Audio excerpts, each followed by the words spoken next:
Teddy, the NBA blesses us once again with a triple header tonight. Let's take a look at the first game in action on the East Coast. Sixers invade the Brooklyn Nets with the series tied. Pivotal game 3, as we're going to take a look at here. Some trash talking going on back and forth. You saw the elbow from Joel Embiid. Didn't go over kindly in that Nets locker room. Chris Dudley returns fire with Ben Simmons. Says, yeah, he's a good player in transition, but in the half court, he's not really all that good. Sixers Nets tonight, line plus 3.5 for the Nets total, 228.5. Money line split minus 145 plus 125. 8 p.m. tonight, Sixers on the season, 39-45 against the number. Nets 46-38 against the spread on the season here tonight, as well as coming in. But however, 9-10 against the number as a home dog.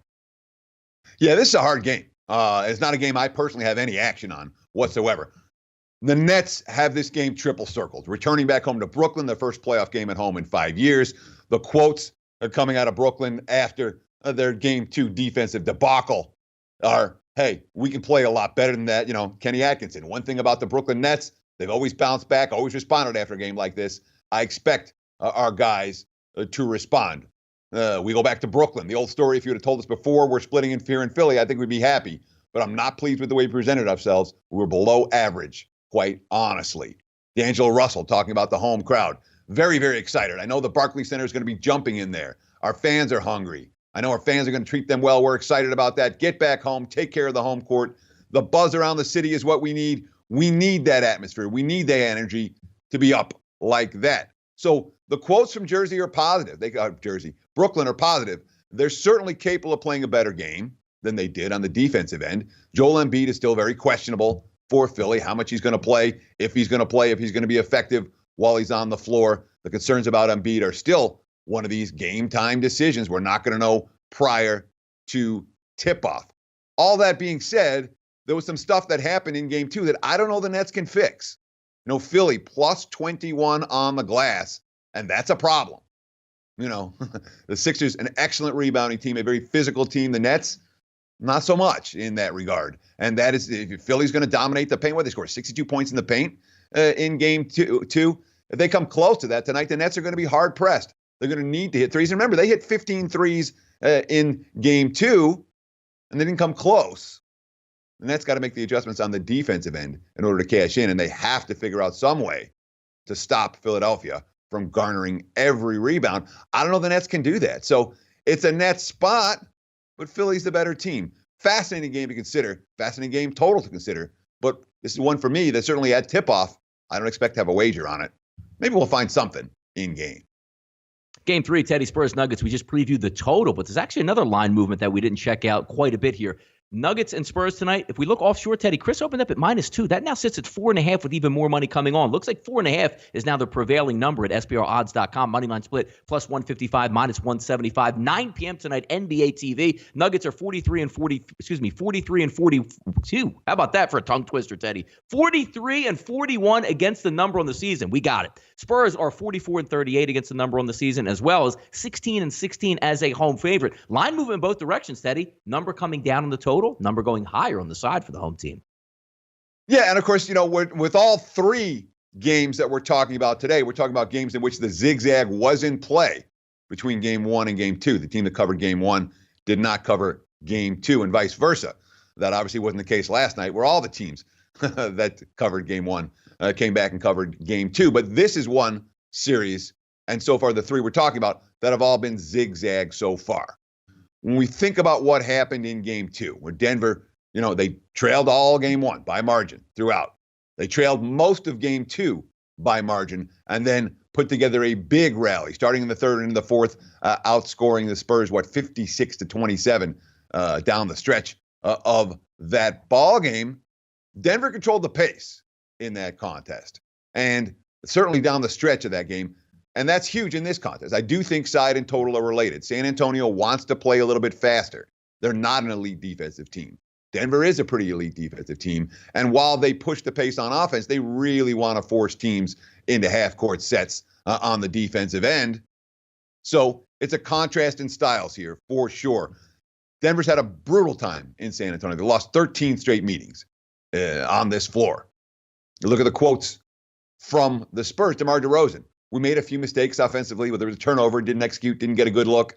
They came down with a lot of momentum. Jamal Murray got extremely hot, made some big buckets down the stretch.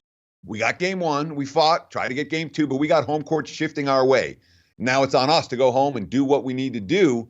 Understand if we take care of home like we've been doing all year, we can come back here with an opportunity. We feel great where we're at. We understood it wasn't going to be a cakewalk. All that's totally true. And yet this line's gone from 2 to 3 to 4, now 4.5. I know they've lost 13 straight on this floor. And I know prior to the series, I said I like San Antonio. I don't like the Spurs at this price. If I'm playing tonight, I'll look at the Denver side. Unfortunately, the under has already seen a lot of the value taken out of it. But frankly, I wouldn't argue looking in that direction either. How about the final game of this triple header tonight out on the West Coast? Going to the Clippers are the Warriors and looking to erase that bad game two collapse. 31-point lead disappears in that game. Currently lined, the Warriors are favored by 8.5, total of 235. Moneyline split minus 415 plus 345.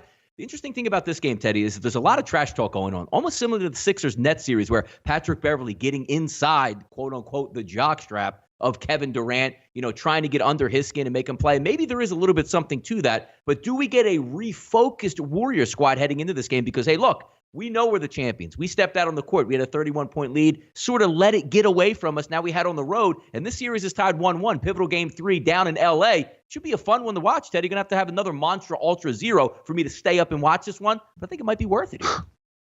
That's why you should be in Vegas, man. In Vegas, all right, the game ends at 10 o'clock, 10:30. No big deal. It's not like this 1:30 a.m. finishes for you guys on the East Coast. Now, look, the Warriors are better than the Clippers. You look at the series price right now, Golden State's still, in the 25-1 range to win the series, even after the series is tied 1-1. The Warriors have won 8 of the last 9 times they played in L.A. against the Clips at the Staples Center. Here's a quote from Klay Thompson. We have a lot of experience. This is the first time we've been tied in a series since Game 7 of last year's Western Finals against Houston, a game that the Warriors won. I know we'll bounce back. We're too prideful not to. Of course they're too prideful not to. Of course, they also haven't been able to stop Lou Williams or Montrezl Harrell in either game. And, of course, it's an issue for Golden State with some of these matchups defensively. They haven't brought, or certainly in the back end. I mean, what they give up? They give up 72 points in the final 19 minutes of play. Not even a half. When you're giving up 72 points in 19 minutes, you're obviously facing a team that's got a bunch of hot shooters, but you're not playing the level of defense that we expect from Golden State. I would anticipate the Warriors to bring it on that end. They've been very good to the under off a loss all a season long. All that being said, from a side perspective, look, I mean, there's no bargains here on Golden State, as fired up as they are. And the quotes from LA aren't, we're laying down. Here's Doc Rivers. That's not enough for us, the one win in game 2. We didn't come here for just one win. They have expectations. This team does too. No one wants to agree with us, and that's fine. We're fine with that. We have our own expectations, and we're going to keep them. I would not be shocked if the Clips give the Warriors a game tonight. I know they were down 31. I question Golden State right now a little bit. It's looking like the Warriors are more vulnerable now than probably at any point over the last 4 postseasons, and the Rockets are playing pretty darn well, looming in the future for Golden State.